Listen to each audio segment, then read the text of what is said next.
नमस्कार। आज के इस विश्लेषण में हम एक ऐसी दुनिया की बात करेंगे जो हमारे चारों तरफ है, बल्कि हमारे अंदर भी है, पर हमें दिखती बिल्कुल नहीं। हम इस दुनिया में अकेले नहीं हैं। हमारे आसपास एक ऐसी आबादी है, ऐसे सूक्ष्म जीव हैं जिन्हें हम बिना किसी माइक्रोस्कोप के देख तक नहीं सकते। आज हम माइक्रो ऑर्गेनिजम्स की इस अदृश्य दुनिया को डीपली समझेंगे और देखेंगे कि ये आखिर हमारे सबसे अच्छे दोस्त कैसे हैं, और हाँ, सबसे खतरनाक दुश्मन भी। आज की इस चर्चा का रोड मैप बहुत ही क्लियर है। पहले हम इस अदृश्य दुनिया को समझेंगे, फिर इन माइक्रोब्स से परिचय करेंगे। उसके बाद हम इनके दोनों रूप देखेंगे, मित्र और शत्रु। फिर हम बात करेंगे भोजन के संरक्षण की, और अंत में एक बेहद जरूरी टॉपिक, नाइट्रोजन चक्र को समझेंगे। तो शुरू करते हैं पहले भाग से, the invisible world, surviving the extremes. हम अक्सर सोचते हैं कि जीवन केवल अनुकूल और नॉर्मल परिस्थितियों में ही पनपता है, राइट? लेकिन ये सूक्ष्म जीव इस सोच को पूरी तरह से गलत साबित कर देते हैं। अब यहाँ एक छोटा सा सवाल है। जरा सोचिए, ऐसा कौन सा जीवित प्राणी है जो उबलते हुए कीचड़ में, तेज एसिड के पूल्स में और यहाँ तक कि चांद की यात्रा करके भी जिंदा रह सकता है? ऐसी एक्सट्रीम और कठोर स्थितियों में आखिर कौन सरवाइव कर सकता है? इसका हैरान अंगेज जवाब है बैक्टीरिया। एक विशेष प्रकार के बैक्टीरिया को तो चांद पर लगातार 2 साल तक छोड़े गए कैमरा से जिंदा वापस लाया गया था। ये इस बात का प्रूफ है कि धरती पर या अंतरिक्ष में ऐसी शायद ही कोई जगह है जहां ये सरवाइव ना कर सकें। इनकी जिंदा रहने की क्षमता सच में लाजवाब है। अब आते हैं दूसरे भाग पर, मीट द माइक्रोब्स। इनके 4 प्रमुख समूह। आखिर ये चमत्कारी जीव हैं कौन और इन्हें कितने हिस्सों में बांटा गया है? देखिए, माइक्रो ऑर्गेनिजम्स को बेसिकली 4 मेन ग्रुप्स में क्लासिफाई किया गया है: बैक्टीरिया, फंगी, प्रोटोजोआ और एल्गी। ये चारों एक दूसरे से बिल्कुल अलग और यूनिक होते हैं। लेकिन इनके अलावा एक और कैटेगरी है, वायरसेस।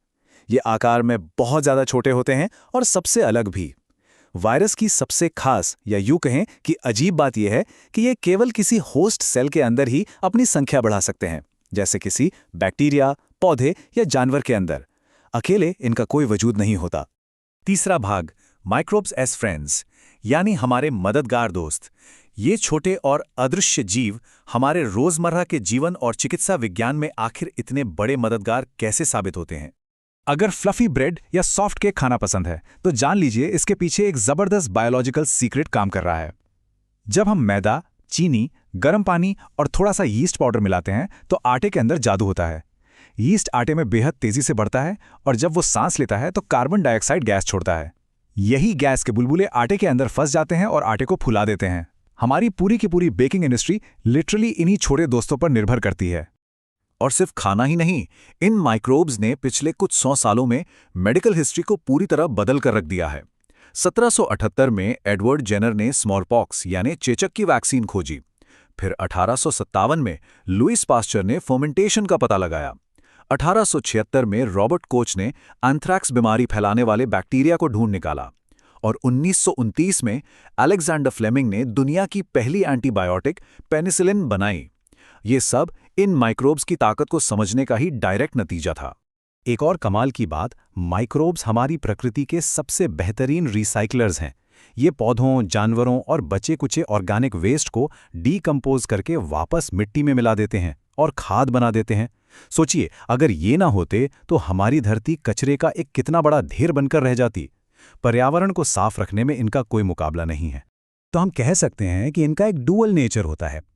एक तरफ दोस्त के रूप में ये दही जमाने, ब्रेड बनाने, लाइफ सेविंग एंटीबायोटिक्स बनाने और एनवायरनमेंट को क्लीन रखने में मदद करते हैं, पर दूसरी तरफ दुश्मन के रूप में ये हमारा खाना खराब करते हैं, खतरनाक बीमारियां फैलाते हैं और हमारी खड़ी फसलों को बर्बाद कर देते हैं।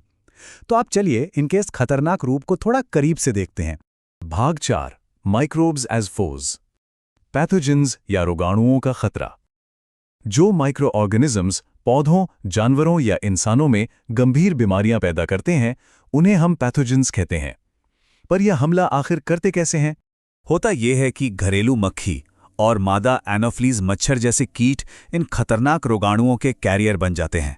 जब मक्खी किसी कचरे पर बैठती है तो पैथोजेंस उसके पैरों पर चिपक जाते हैं, और फिर जब वही मक्खी हमारे खुले खाने पर बैठती है तो वो उन पैथोजेंस को खाने में छोड़ देती है।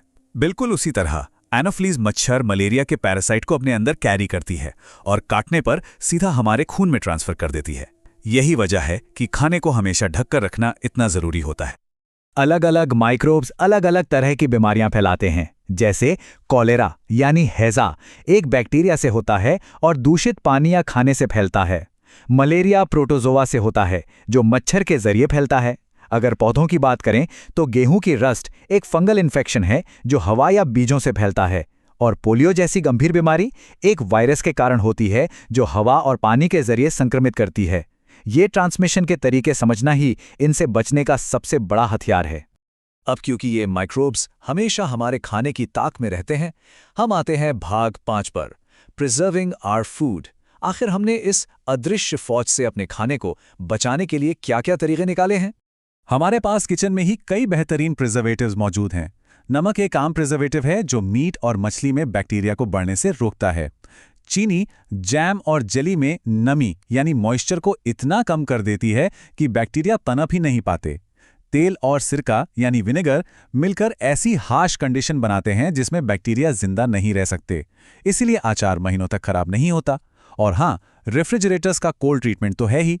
कम टेम्परेचर पर बैक्टीरिया की ग्रोथ ऑटोमेटिकली रुक जाती है। दूध को सुरक्षित रखने का एक बड़ा ही स्मार्ट तरीका है जिसे पैस्चराइजेशन कहते हैं। इसे भी लुईस पास्चर ने ही डिस्कवर किया था। इसमें दूध को पहले 70 डिग्री सेल्सियस पर 15 से 30 सेकंड तक गर्म किया जाता है और फिर उसे अचानक ठंडा करके सेफली पैक कर लिया जाता है। ये जो अचानक आने वाला टेम्परेचर का बदलाव है ना, ये माइक्रोब्स को पनपने ही नहीं देता और इस तरह दूध बिना उबाले पीने के लिए पूरी तरह सुरक्षित हो जाता है। और अब हम आते हैं अपने आखिरी और छठे भाग पर, दी नाइट्रोजन साइकिल। एक ऐसा इकोलॉजिकल बैलेंस, एक ऐसी विशाल ग्लोबल साइकिल जिसे कंप्लीटली यही छोटे सूक्ष्म जीव कंट्रोल करते हैं। यहाँ एक बहुत ही दिलचस्प चीज है जिसे द नाइट्रोजन पैराडॉक्स कहते हैं। देखिए, हमारे एटमॉस्फेयर में 78% यानी 78% नाइट्रोजन गैस भरी हुई है जो कि सभी जीवित प्राणियों के प्रोटीन्स और विटामिन्स का एक बेहद जरूरी हिस्सा है। लेकिन पैराडॉक्स ये है कि पौधे और जानवर इस इतनी सारी नाइट्रोजन को सीधे हवा से एब्जॉर्ब ही नहीं कर सकते। उनके लिए ये किसी काम की नहीं है। तो फिर सवाल उठता है, ये नाइट्रोजन हमारे फूड चेन में आती कैसे है? यहाँ एंट्री होती है बैक्टीरिया की। कुछ खास बैक्टीरिया जैसे राइजोबियम हवा की इस नाइट्रोजन को एब्जॉर्ब करते हैं और उसे मिट्टी में ऐसे कंपाउंड्स में फिक्स कर देते हैं जिन्हें पौधे इजीली यूज कर सकें। पौधे इस यूजेबल नाइट्रोजन को अपनी जड़ों से सोख लेते हैं और फिर जानवर उन पौधों को खाते हैं। जब प्लांट्स और एनिमल्स की डेथ होती है तो मिट्टी के बैक्टीरिया और फंगाई इस वेस्ट को वापस यूजेबल कंपाउंड्स में बदल देते हैं और साइकिल पूरी करने के लिए कुछ दूसरे बैक्टीरिया इन कंपाउंड्स को वापस गैस बनाकर एटमॉस्फेयर में रिलीज कर देते हैं। इस पूरी प्रोसेस से हवा में नाइट्रोजन का लेवल हमेशा बैलेंस रहता है। तो इस पूरे विश्लेषण के बाद एक बड़ा सवाल दिमाग में आता है, इन अदृश्य शक्तियों के बिना जो नाइट्रोजन का इतना बड़ा बैलेंस बनाती हैं, हमारा सारा कचरा डिकम्पोज करती हैं और हमें जीवन बचाने वाली दवाइयां तक देती हैं, क्या धरती पर जीवन की कल्पना भी की जा सकती है? एब्सोल्युटली नहीं। हम भले ही इन्हें देख नहीं सकते, पर हमारा पूरा अस्तित्व इन पर निर्भर है। इस अदृश्य लेकिन अनोखी दुनिया के सफर में हमारे साथ जुड़ने के लिए धन्यवाद।